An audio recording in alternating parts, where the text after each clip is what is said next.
ఇక హన్మకొండ జిల్లాలో dynamic leader యువ నాయకుడు కేటీఆర్ జన్మదిన వేడుకలు ఘనంగా జరిగాయి.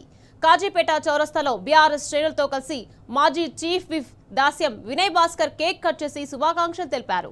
కేటీఆర్ బర్త్డే సందర్భంగా జిల్లా వ్యాప్తంగా పలు సేవా కార్యక్రమాలు నిర్వహిస్తున్నారు.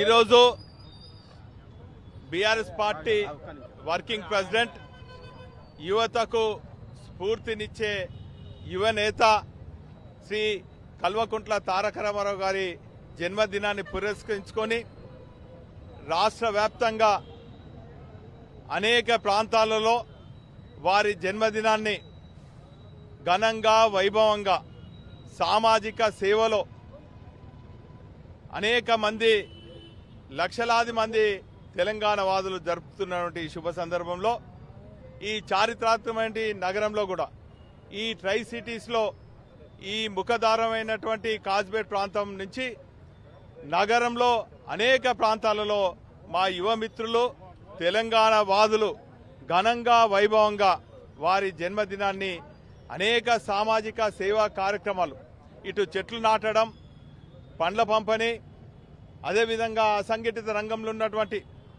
ఈరోజు తెలంగాణ ప్రాంతంలో ఉన్నటువంటి లక్షలాది ఆటో డ్రైవర్స్ కూడా మరి వారికి డ్రెస్సెస్ ఇప్పియటం, అన్నదాన కార్యక్రమం చేయటం, అనేక మరి అనాథలకు దుస్తుల పంపిణీ, ఇవన్నీ కూడా కార్యక్రమం చేస్తున్నారు. మా జిల్లా పార్టీ కార్యాలయంలో కూడా మరి అనేక కార్యక్రమాలు చేస్తున్నారు. ఈ సందర్భంగా ఆ దేవుని అనుగ్రహంతో వారు నిండు నూరేళ్లు మరి ఇటువంటి జన్మదినాలు జరుపుకుంటూ ప్రజాసేవలో మరింత పేరు తెచ్చుకునే విధంగా ఆ దేవుడు మరి వారికి సంపూర్ణంగా ఆరోగ్యం ఇవ్వాలని చెప్పి మరి ఆ దేవుణ్ణి కోరుకుంటూ అందరికీ మరి ప్రత్యేకించి రామన్నకు కూడా జన్మదిన శుభాకాంక్షలు.